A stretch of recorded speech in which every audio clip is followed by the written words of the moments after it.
बिस्मिल्लाहिर्रहमानिर्रहीम। अस्सलाम वालेकुम। मेरा नाम प्रोफेसर डॉक्टर अब्दुल रशीद ख़ान है। मैं प्रोफेसर कार्डियोलॉजी हूँ।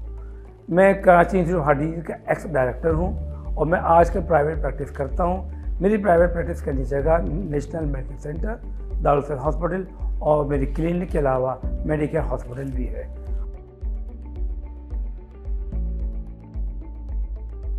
आज का हमारा मौजूद इस लिहाज से बहुत अहम है कि हम उस डिज़ीज़ के मुतालिक बात करेंगे जो पाकिस्तान में बहुत तेज़ी के साथ फैल रही है, यानी कि हम बात करेंगे डायबिटीज़ की।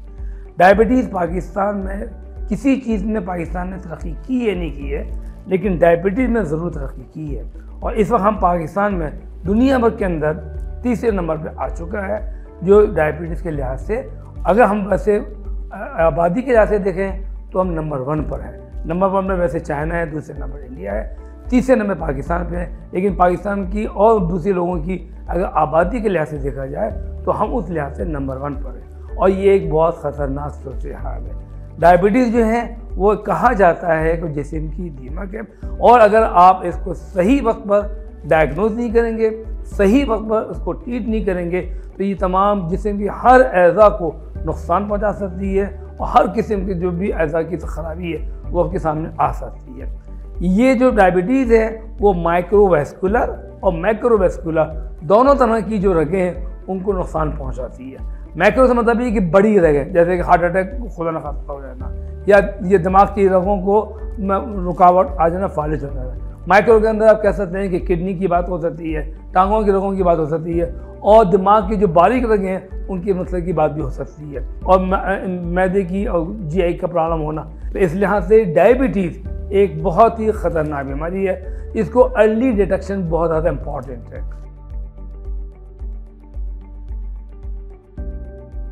अब अर्ली डिटेक्शन किस तरह से की जाए? जिस तरीके से हम जब कहते हैं कि आप अपने डॉक्टर के पास जाके ब्लड प्रेशर चेक करवाते हैं ताकि ये मालूम हो कि आपको ब्लड प्रेशर है ही नहीं, इसलिए आप जब भी अपने डॉक्टर के पास जाएं तो एटलीस्ट उससे कहें वो आपका ब्लड शुगर टेस्ट कर ले, क्योंकि ये वही चीज़ है जिससे आपको मालूम हो सकता है। जो डायबिटीज़ की पहली अलामतें थी वो अब अलामतें अब ज़्यादा वाज़ेह नहीं होती, इस लिहाज से इसको भी हम साइलेंट किलर पे लेके जाते हैं। आमतौर पे जो इसकी अलामतें जो मुरवज्जा हैं उसमें ये है कि ज़्यादा प्यास का लगना, ज़्यादा भूख का लगना और वज़न के तेज़ी के साथ कम होना। लेकिन कुछ लोग ऐसे होते हैं जिनका वज़न बढ़ा हुआ होता है, उनको डायबिटीज़ होने का खदशा है। अब सवाल ये पैदा होता है कि कौन लोग हैं जिनको डायबिटीज़ हो सकती है। अगर आपके ख़ानदान में माँ बाप को है तो एक तहकीक के मुताबिक तकरीबन 50% बच्चों को डायबिटीज़ होने का खदशा है। माँ या बाप में किसी अगर एक को होगी तो 25% होने का खदशा है। इस लिहाज से अगर माँ बाप को डायबिटीज़ है तो बच्चे को बचपन से ही डायबिटीज़ का चेकअप करना चाहिए, और खुदा न खास्ता वो मौजूद है तो ट्रीट किया जाए। इसलिए कि डायबिटीज़ जो है वो आमतौर पर हम 2 हिस्सों में डिवाइड करते हैं। एक प्राइमरी डायबिटीज़ कहते हैं और एक आप कहते हैं सेकेंडरी, यानी बचपन की और अडल्ट डायबिटीज़ में। उसमें क्या होता है कि जो बच्चों की डायबिटीज़ होती है उसका ट्रीटमेंट अलग है, और जो बड़ों को डायबिटीज़ होती है उसका ट्रीटमेंट अलग है, और दोनों में कॉम्प्लिकेशन के चांसेस भी बिल्कुल डिफरेंट होते हैं। तो आप जब भी अपने डॉक्टर के पास जाएँ, कोई भी ब्लड टेस्ट करवाएँ तो अपना ब्लड शुगर ज़रूर चेक करवाइए, और खुदा न खास्ता अगर डायबिटीज़ निकलती है तो उसकी एहतियात कीजिए। लेकिन कुछ ऐसी भी कंडीशंस हैं कि जिनमें आमतौर पर डायबिटीज़ नहीं होती, वो डायबिटीज़ हो जाती है। उसमें सबसे कॉमन जो है वो है गैस्ट्रेशनल इंड्यूस्ड डायबिटीज़। ऐसी ख़वातीन जो प्रेग्नेंट होती हैं, उनका अगर वज़न ज़्यादा हो, उनकी फैमिली हिस्ट्री अगर ज़्यादा हो, तो चांसेस ये हो सकता है कि उनको डायबिटीज़ हो सकती है। तो अगर जो बच्चियाँ प्रेग्नेंट हुई हैं वो अपनी शुगर का ख़ास ख्याल रखें और अपना मशवरा खुद ना करें, किसी दूसरे ट्रीटमेंट ना करें, डॉक्टर से ज़रूर मिलें और जो वो ट्रीटमेंट दे उस ट्रीटमेंट के हिसाब से अपना ट्रीटमेंट कीजिए और उसको मैनेज कीजिए। ऐसी तमाम बच्चियाँ जिनको डायबिटीज़ एडल्ट इंड्यूस्ड डायबिटीज़ है, सेकेंडरी डायबिटीज़ है, उनको, और वो बच्चियाँ जिनकी प्राइमरी डायबिटीज़ है, जुवेनाइल डायबिटीज़ है, दोनों को प्रेगनेंसी होने की कोई ममानियत नहीं है। They can become pregnant. लेकिन याद रखिएगा कि जब आप पहली दफ़ा अपने डॉक्टर के पास जाएं अपने एंटीनेटल चेकअप के लिए, तो उसको बताइए कि आपको डायबिटीज़ कौन सी टाइप की है।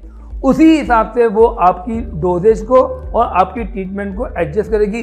अपने तौर पर आप ट्रीटमेंट को ना एडजस्ट करें ना चेंज करें, क्योंकि आपका जो डॉक्टर है, जो आपकी गायनेकोलॉजिस्ट है, वो मुमकिन है कि आपको या तो खुद ट्रीट करें या प्रॉपर एक एंडोक्राइनोलॉजिस्ट के भेजे, ताकि वो आपकी डायबिटीज़ के मामले को सही तरीके से आपको एडवाइस भी करे और डोजेज को एडजस्ट करे।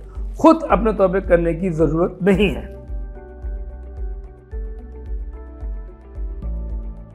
अब सवाल ये पैदा होता है कि वो लोग डायबिटीज़ से किस तरह बचा जाए। ये बहुत इंपॉर्टेंट चीज़ है, जिससे कि हम कहते हैं कि ब्लड प्रेशर किस तरह बचा जाए, इसी तरीके से डायबिटीज़ का बचना भी बहुत ज़रूरी है। और अगर किसी को डायबिटीज़ हो गई है तो ये याद रखिए, ये ज़िंदगी भर का मसला है, ये 1 या 2 दिन का मसला नहीं है। इसमें आप उन्हें डायबिटीज़ को होने नहीं देना है। ना होने देने का जो बेहतरीन तरीका नंबर 1 ये है कि आप अपनी डाइट के ऊपर ख्याल रखें। देखिए, कुछ फैक्टर ऐसे हैं जो आप चेंज कर सकते हैं और कुछ फैक्टर ऐसे हैं जो आप चेंज नहीं कर सकते।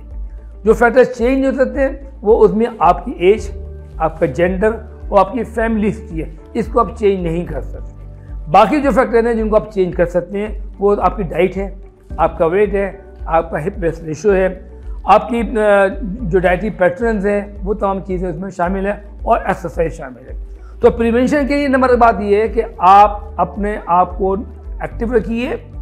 उस एक्टिविटी के में कम से कम 150 मिनट ब्रिस्क वॉक पर हफ्ता, यानी 30 मिनट पर डे, या आप रनिंग जो है 75 मिनट पर वीक में 15 मिनट डेली के हिसाब से आप रनिंग कर सकते हैं। नंबर 2 बात यह कि अपने वेट को अपने कद के लिहाज से बढ़ने मत दीजिए। ओवरवेट ना हो, अंडरवेट फिर भी बेहतर है, ओवरवेट नहीं होना चाहिए। सिंपल से बड़ा फार्मूला बता दूं कि 5 फुट के कद के ऊपर मर्द या औरत, उनका तकरीबन वेट होना चाहिए 100 पाउंड, और हर इंच के ऊपर 5 से 10 पाउंड वजन बढ़ने की इजाज़त होती है, डिपेंडिंग अपॉन कि आपकी हड्डी कैसी मजबूत है, छोटी हड्डी है या बड़ी हड्डी है, उस लिहाज से रखिए। तीसरी चीज़ बात यह है कि अपनी जो डाइट है, जो सबसे ज़्यादा मसला है जिसकी वजह से डायबिटीज़ बढ़ती है, उसको बैलेंस कीजिए। उसमें मुरगन ग़िज़ाओं का इस्तेमाल कम से कम कीजिए, नशास्त से ज़्यादा चीज़ों का कम से कम कीजिए, ताकि वो आपका वेट ना बढ़ाएं। जब आपको वेट नहीं बढ़ाएंगी तो आपको डायबिटीज़ होने के चांसेस कम से कम होंगे। चौथी बात यह है कि अगर खुदा न खासा आप या आपके लावायकीन सिगरेट पीते हैं तो माइंड इट कि सिगरेट बिल्कुल नहीं पिए। एक्टिव स्मोकिंग से ज़्यादा पैसिव स्मोकिंग डेंजरस है, और वो लोग जो कहना है पैसिव स्मोकिंग में जाते हैं उनको डायबिटीज़ की कॉम्प्लिकेशन होने के चांसेस भी ज़्यादा हैं। तो ये कुछ मैंने जनरल बात बताई हैं जिसमें हम डायबिटीज़ को प्रिवेंट कर सकते हैं, और उनकी जो उनकी बड़ी वजूहत हो सकती हैं। जिन वजूहत को आप कंट्रोल नहीं कर सकते वो आपकी जेंडर, आपकी एज और आपकी फैमिली हिस्ट्री है। डायबिटीज़ का ट्रीटमेंट जो है अब बहुत ज़्यादा एडवांस हो चुका है। हम जब स्टूडेंट थे उस ज़माने में 1 या 2 ओरल डायबिटीज़ होती थी और सिंपल इंसुलिन होती थी। अब जो डायबिटीज़ ट्रीटमेंट किया जाता है वो इसलिए नहीं किया जाता कि शुगर कंट्रोल करनी है, बल्कि ये इसलिए किया जाता है कि डायबिटीज़ की जो कॉम्प्लिकेशंस हैं उससे किस तरह बचा जाए। उनमें सबसे अहम तरीन चीज़ ये कि अब ऐसी ऐसी दवाइयाँ आ गई हैं जो कि हफ्ते भर के लिए भी इस्तेमाल में होती हैं, 2 दिन के लिए भी इस्तेमाल होती हैं। उनका डोजेज जो है वो लॉन्ग एक्टिंग भी होता है और शॉर्ट एक्टिंग भी होता है। इंसुलिन मुख्तलिफ अशकाल में अवेलेबल है, जो कि डेली भी दी जा सकती है, 3 टाइम से भी दी जा सकती है, 2 टाइम भी दी जा सकती है, और हफ्ते भर के लिए भी दी जा सकती है। इसके अलावा अगर किसी को दिल की प्रॉब्लम है, दिल की प्रॉब्लम होने वाला है, तो वो दवाएं जो दिल के मसलों को हल करती हैं, क्योंकि अब ये रूल है कि कोई भी डायबिटीज़ की दवा ऐसी अप्रूव नहीं की जाएगी जिससे दिल की अमराज में बेहतरी ना हो। जब तक उसमें बेहतरी नज़र नहीं आती तो उसकी दवा अप्रूव नहीं जाएगी। उसमें सबसे ज़्यादा अहम तरीन चीज़ है वो SGLT2 इनहिबिटर्स हैं, जो इस वक्त जो है कार्डियोवास्कुलर डिजीज़ में एक मेन स्टे है, और ख़ास तौर पे वो तमाम पेशेंट जो हार्ट फेलियर के होते हैं उनमें ये एक अहम तरीन पिलर है कि उनको हम SGLT2 इनहिबिटर देते हैं। उसके अलावा जो ट्रीटमेंट है डायबिटीज़ का, वो डायबिटोलॉजी जो है वो सही तरीके से आपकी तमाम चीज़ें कंसीडर करते हुए आपको ट्रीट करेगा। ये सिर्फ डायबिटीज़ के ट्रीटमेंट का नहीं है, डायबिटोलॉजी के साथ साथ डाइटिशियन का बहुत बड़ा रोल है। वो आपको बताएंगे कि आपको डाइट क्या लेनी है, क्योंकि ये एक मल्टी डिसिप्लिनरी ट्रीटमेंट होता है। वन वे ट्रीटमेंट नहीं होता, वन पर्सन का ट्रीटमेंट नहीं होता। तो इसमें आप अगर खुदा न खासा किसी को डायबिटीज़ है तो वो अपने फिजिशियन के पास जाएँ ताकि वो आपको सही गाइड करे, सही डाइटिशियन के पास भेजे ताकि आपकी डायबिटीज कंट्रोल में रहे और जो कॉम्प्लिकेशंस हैं उससे जिस हद तक बचा जा सकते बचा जाए। शुक्रिया।